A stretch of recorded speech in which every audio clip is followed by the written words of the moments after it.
Super Ego Podcast. Super Ego Podcast. Assalamualaikum warahmatullahi wabarakatuh. Balik lagi ke Super Ego Podcast. Oke, sekarang kita kedatangan dari salah satu teman kita nih. Perkenalkan diri siapa? Alfi ya. Alfi ini salah satu bisa dibilang artisan untuk Sashiko Patchwork lah ya. Nah, apa kabar Vi? Sehat. Oke.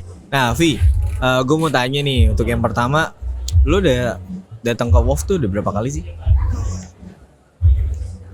Untuk WoW sendiri, gue paling terakhir yang 2019 ya. 19 ya? Sebelum pandemi itu ya? Sebelum pandemi. Oh, tapi kemarin kayaknya kita 2022 yang di Espak pernah ketemu deh. Iya juga pernah ketemu juga, paling itu juga karena dari bawaan dari Pattern X.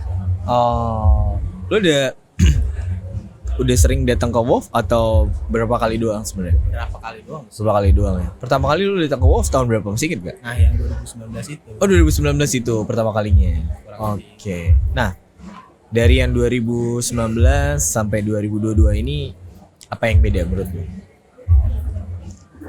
Mungkin dari kayak experience sih, kayak misalnya bertambah lah, istilahnya kayak contohnya yang Sashiko kayak gini kan. Dari awal pas 2019 itu apa, terus 2020 apa, 2021 apa, 2022 apa, jadi kayak makin tahun tuh makin beda aja gitu. Makin tahun makin beda ya. Oke. Dan menurut lo WoW yang sekarang gimana? Sekarang oke sih. Oke ya. Ini kan hari pertama nih, ya kan? Udah oke nih hari pertama. Kalau menurut lo? Kalau menurut lo kan ini hari pertama nih, udah oke. Udah oke. Udah oke ya? Udah oke, udah pecah parah. Udah pecah ya? Oke. Nah, terus dari lo udah pertama ke WoW 2019 sampai akhirnya di 2022 ini, kalau gue lihat sekarang udah jauh lebih berkembang lah ya, sama yang sekarang bisa langsung kontribusi. Ya. Nah, syukur alhamdulillahnya ya kayak gitu. Jadi yang sekarang kita ngajak Super Ego ngajak Alfi untuk kontribusi di event WoW ini untuk jalanin pojok experience ya, pojok experience, dan salah satu hasil karyanya yaitu dari tas nih yang pertama. Nah, jadi di pojok experience itu lo bisa dapetin apa aja sih, Vi? Untuk di pojok experience sendiri, lu bisa dapetin experience kayak misalnya belajar Sashiko atau pengen tahu lebih banyak kayak tentang apa sih itu Sashiko. Ya, di situ bakalan gua kasih tahu gitu. Kayak misalnya benang yang dipakai atau enggak cara jahitnya. Itu bakalan gua kasih tahu semua lah istilah di situ. Oke. Awal pertama kali lu bikin Sashiko tuh dari mana sih? Kalau buat awal sendiri sih itu lebih ke ya karena gue penasaran aja sih. Penasaran nih. Oh ini apa ya namanya? Karena ngelihat kayak pola-polanya atau enggak entah jahitannya. Unik juga kan. Dan akhirnya gue belajar sendiri lah. Oke. Sendiri kayak misalnya gue dari jahit-jahitnya, terus gue kayak nge-research sendiri apa yang dipakai, benang yang dipakai, jarum, semua ya gue coba sendiri. Tapi awal mulanya juga lo tertarik ke sini ada referensi lo atau ya lo ngelihat siapa gitu? Untuk referensi ya paling gue ya dari relaxing kurang lebih. Itu yang jadi referensi gue.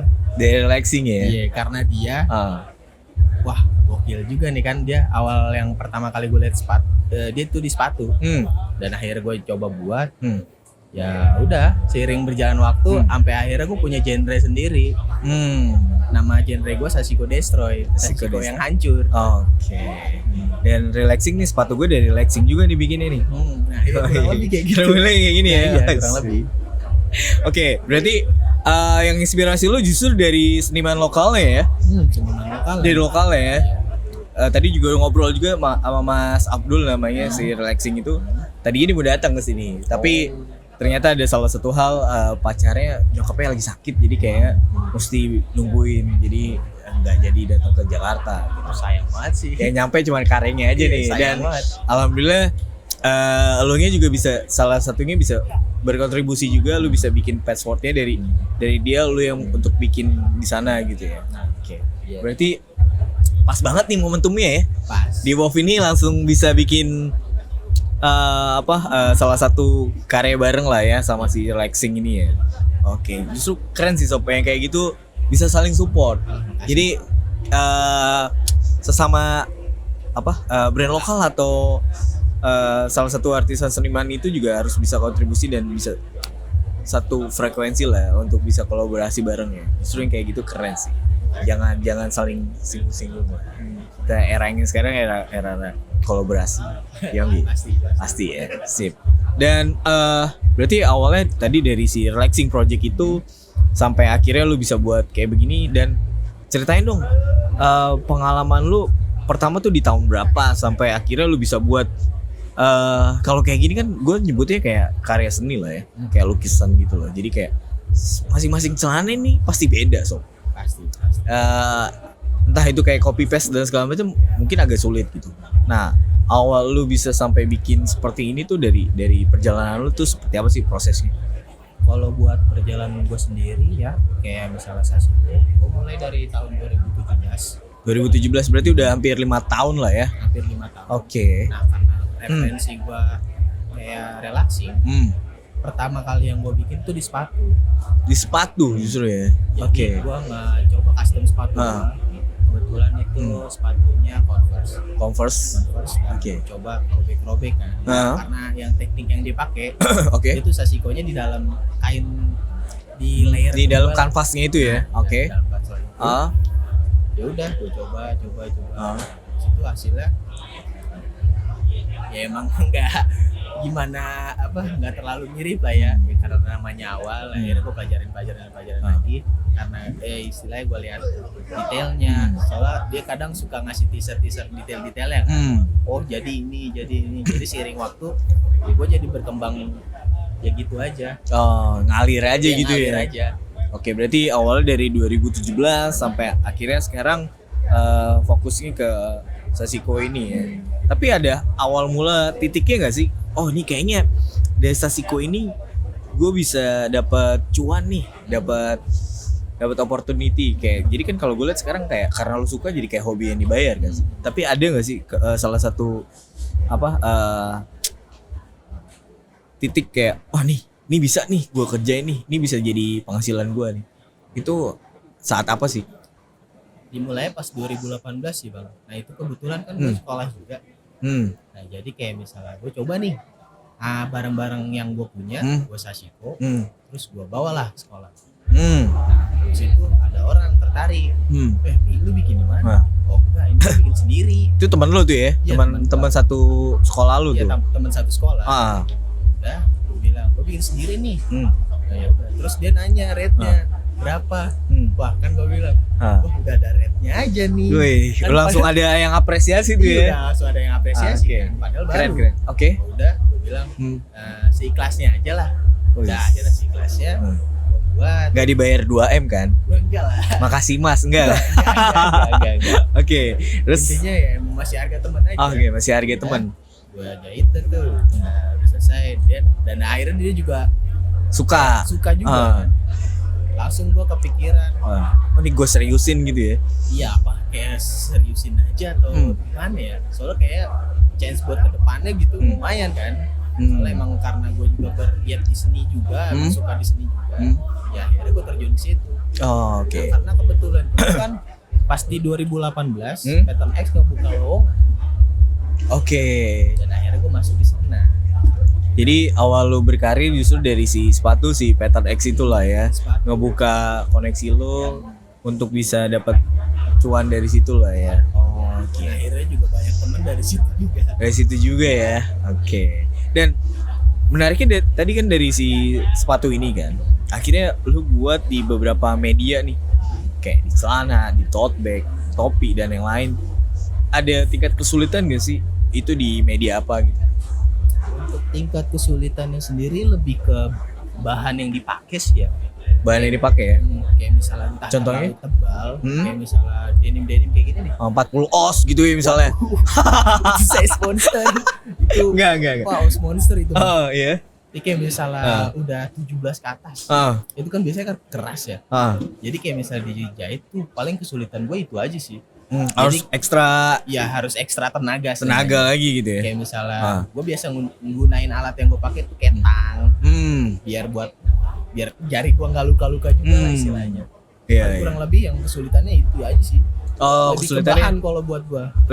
Lebih ke bahan ya, bahan yang ausnya gede gitu ya. Apapun misalnya kayak barang entah celana, sepatu, bag, gue bisa semua. Misal paling yang ngebedain kesulitannya tuh bahannya ya. Soalnya kayak makin keras bahan tuh makin susah dijahit. Oke. Dan nah menariknya lagi nih ngomongin soal fabriknya nih, ke bahannya. Kan kalau gue lihat macam-macam nih bahannya ada pakai denim, terus ada kain yang lain kan. Kayak bikin temanya kayak model-model yang lain. Nah, lu biasanya pakai bahannya itu apa aja sih kalau kita bisa sharing ke teman-teman untuk pemula lah. Awal bisa, nih gue suka tertarik sama si Sashiko ini nih. Ada tips and triknya nggak sih untuk lu bisa bikin sendiri? Ada. Mungkin tips and trick dari gue ya kalau misalnya lu di rumah punya bahan kayak misalnya entah itu celana bekas bokap lu, entah celana bekas siapa, itu bisa lu recycle lagi buat dijadiin patch-patchnya gitu. Bisa dipotong jadi bagian-bagian kecil atau enggak bagian-bagian ya semampunya lah, atau enggak yang dibutuhinnya kayak gimana. Habis itu tinggal dikasih pola Sashiko-nya doang, udah jadi. Kurang lebih kayak gitu. Oke. Kan kalau ngobrol kayak gitu kan sebenarnya kayak kelihatannya gampang lah ya. Tapi pas saat lo nerapinnya gitu, maksudnya kayak lo nyulamnya, kayak tekniknya segala macam itu bisa dipelajarin otodidak kan, kayak lo misalnya. Maksud gue tripnya itu kayak gimana triknya? Bisa juga intinya kalau buat masalah konsultasi atau enggak apa, bisa juga lewat gua atau enggak bisa juga di searching di YouTube atau enggak apa, itu juga udah banyak kok referensi. Oke, dan dari lu sendiri juga open lah ya buat open. Buat apa teman-teman yang lain mau belajar, lu juga open ya. Sangat open ya. Wah, keren sob. Jadi kebuka juga nih buat yang baru yang pengen belajar teknik Sashiko kayak seperti ini kan. Jadi teman-teman juga bisa nanti bisa kontak si Alfi untuk bisa bikinin Sashiko dan segala macam ya. Nah, dan dari lu pribadi, cara lu nentuin red card atau bayaran lu itu gimana sih, Vi? Sedikit ke dapur lo nih kan, supaya buat gambaran gitu kan, karena ada beberapa kalau kayak gini kan jatuhnya harga bisa nomor kesekian kan, yang penting murah gitu. Jadi nggak bercanda. Jadi cara lu untuk bisa nentuin red card lu sendiri itu dari segi apa gitu? Kalau buat gue sendiri, paling gue nentuin harganya dari bahan yang gue pakai. Materialnya ya? Material ke pabriknya apa yang dipakai gitu ya? Apa yang dipakai dan berapa banyak. Habis itu durasi waktu gue ngejahitnya. Oh, durasi ngejahitnya ya. Tingkat kesulitan? Pengaruh juga. Jadi istilah berkesinambungan ya. Oh, oke. Dan biasanya kalau bisa bikin yang kayak gini, itu durasinya berapa lama sih biasanya kalau orderan dari teman-teman gitu? Lo bisa ngerjainnya berapa lama durasinya? Kalau durasi pengerjaan kayak misalnya ini sekitar 2 harian sih. Cepet juga ya? Cepet. Nah, 2 hari yang bikin lama itu antrian dan mood juga.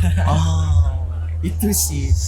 Jadi butuh mood juga ya, mood booster kalau bisa pasti, ini. Soalnya buat kayak nentuin hasil bagus, pasti karena emang good vibes juga. Istilahnya karena mood itu pengaruh juga buat jahitan. Ngaruh ya? Soalnya buat gua kayak misalnya ngejahit itu emang banyak emosi yang ada di dalam jahitan itu. Emosional keluar lah di situ ya. Tapi saat lu bikin kayak ngedesain seperti ini, ada lu bikin sketch dulu atau ya udah ngalir gitu aja kayak natural? Oh, ini kayaknya cocok di sini nih, kayak cocok di sini. Nah, itu gimana?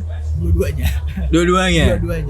Jadi awalnya sketch dulu, terus pas ngejahit itu ada ini kayaknya kurang cocok jadi bisa dirubah gitu. Nah, tapi awalnya emang pasti sketch dulu gitu. Pasti sketch. Jadi kayak gua ngeliat fisiknya dulu nih. Anggaplah celana Superego ini Gua taruh di tembok, Ah. gua bongongin aja dulu tuh. Oh, bongongin, terus kesurupan gitu, aing macan. Enggak. Istilahnya kayak ngegambar dari jauh aja. Oh ini gini, Ah. ini gini. Oh, oke. Coba abis itu langsung di sketch di Ah. sini ya kan. Masih gua pakai silver pen. Itu ntar bisa dihapus. Jadi gua gambar. Ah. Gini. Ah. Lihat terus dari jauh lagi. Wah oke nih, udah langsung gas. Oh, oke. Tapi kayak gitu sih bang. Oke, nah kan dari obrolan yang tadi kita bahas tentang si fabric dan segala macam tekniknya. Gue pengen tanya nih terakhir, menurut lo si Super Ego ini tanggapan lo seperti apa sih? Yang lo tahu dan sampai sekarang Super Ego itu apa? Ya yang gua tahu sampai sekarang ya Super Ego ya brand celana kan. Karena emang awalnya dia kan ngeluarin celana tuh paling pertama dia kayak skinny jeans yang gua tahu. Dan akhirnya dia ngedevelop ya kayak misalnya lu buat ngembangin lagi, akhirnya jadi kayak celana yang gue pengen juga gitu. Keluarin desain-desain kayak misalnya Carpenter, entah double knit, entah apa. Ya makin lama kayak makin gokil juga nih perkembangan apa istilahnya desain-desain dari celananya. Dan itu yang kayak bikin buat gue kayak tertarik banget gitu sama celana ini. Oh, oke. Dan terakhir juga tanggapan lo buat si Super Ego sama Wolf gimana ke depannya? Buat kedepannya terus berkarya sih menurut gua, terus berkarya ngeluarin desain-desain yang baru lagi atau enggak lebih banyak kolaborasi sama brand-brand lain dan juga tentunya sama seniman-seniman lain juga lah biar lebih makin jaya lagi istilahnya. Oke. Nah, terus untuk Wolf-nya? Untuk Wolf-nya